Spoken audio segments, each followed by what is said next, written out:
Is there much of a debate, Brett Stevens, going on of the fundamental ideology beyond the strategic?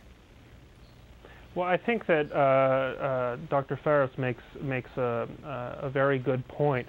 I mean, one of the arguments that Sayyid Imam, Dr. Fadl, makes is that the proper way of sort of spreading the radical Islamic gospel isn't through violence, it's through persuasion.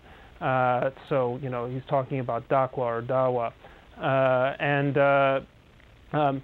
In a way, there is reason to think that that is more worrying. When you talk about the aims of sort of what Dr. Faris talks about, the sort of long-term jihad, the kind of struggle for hearts and minds and ultimately regimes, that's really been the strategy of groups like the Muslim Brotherhood, which have in many ways wisely decided that they can bide their time and grow in numbers and political strength and in reach, and eventually begin to take over regimes. They effectively accomplished that in Gaza, although in that case they did so violently. But it's now the case that the Muslim Brotherhood polls in huge numbers in places like Egypt, which is why the Egyptian regime has gone out of its way to either cancel or rig elections. And I think that that brand of Islam, which is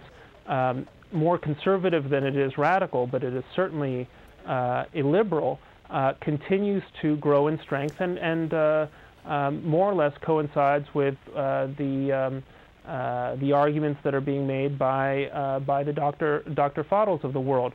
I mean, I think that it's a thing much to be desired for violent jihadis like al-Qaida, that they, in effect, burn themselves out, that they become ideologically fractured and uncertain.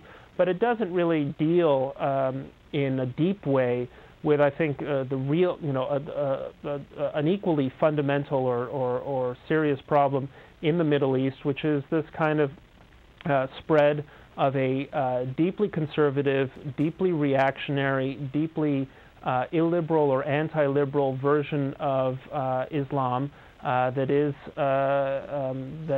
is what a group like the Muslim Brotherhood is all about.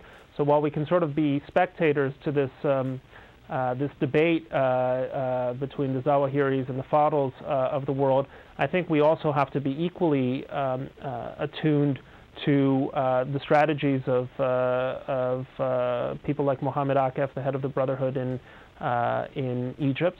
And we have to start, speaking as an American at least, we have to start offering a kind of a liberal vision for what the Arab and Muslim world can be, that is more fully divorced from any kind of Islamic fundamentalism or conservatism. Waleed Faris, what do you think about that? Is there any reason for the West or the U.S. to be concerned about Islamic movements if those movements are not espousing violence? All we need to know is the ideology of these movements. The United States, the West in general, liberal democracies, needs to have a better grip on who they are dealing with. There's one major struggle in the greater Middle East, which is between the forces of political change towards making progress, not political change towards going backward. And these are liberal forces, democracy forces. We've seen cases, for example, in the 90s in Algeria.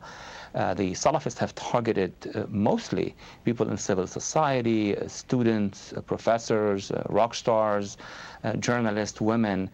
So the actual liberal movement, or call it pro-democracy movement, is there, is strong. In Algeria, in Iraq, we can see it on the rise, the Cedars Revolution in Lebanon. Even in the case of Sudan, I'd say that the Darfur situation is very important. So that is a camp, one camp of Muslims who are against the ideology of Salafi jihadism and of Khomeini jihadism in the case of Iran. Then you have the jihadist camp.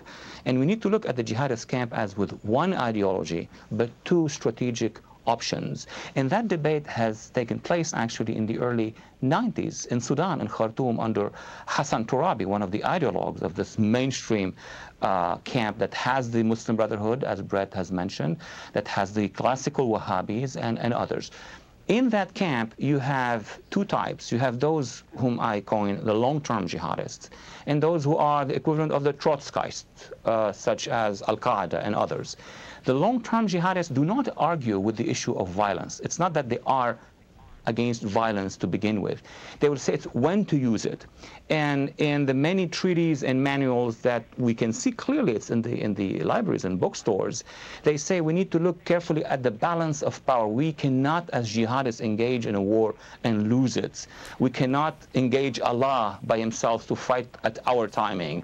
We need to make as much progress as we can, so when we engage, as is the case in Gaza, as Brett has mentioned, but also other places, then we'll have all what we need. And second is the alliance. We need to have the proper alliances. And remember, in the early 90s, some jihadists said, we need not to alienate America and the West. We need to concentrate on jihadi battlefield in Chechnya, in Kashmir, in Gaza, and Sudan. While the hot-headed, such as al-Qaida, said, no, we're going to go straight against America. We're going to strike, as we did with the Soviet Union, and we will win. I see more of a strategic difference between the long-term and the direct action jihadists rather than an ideological one. I'm afraid that's going to have to be the last word for today. We're out of time.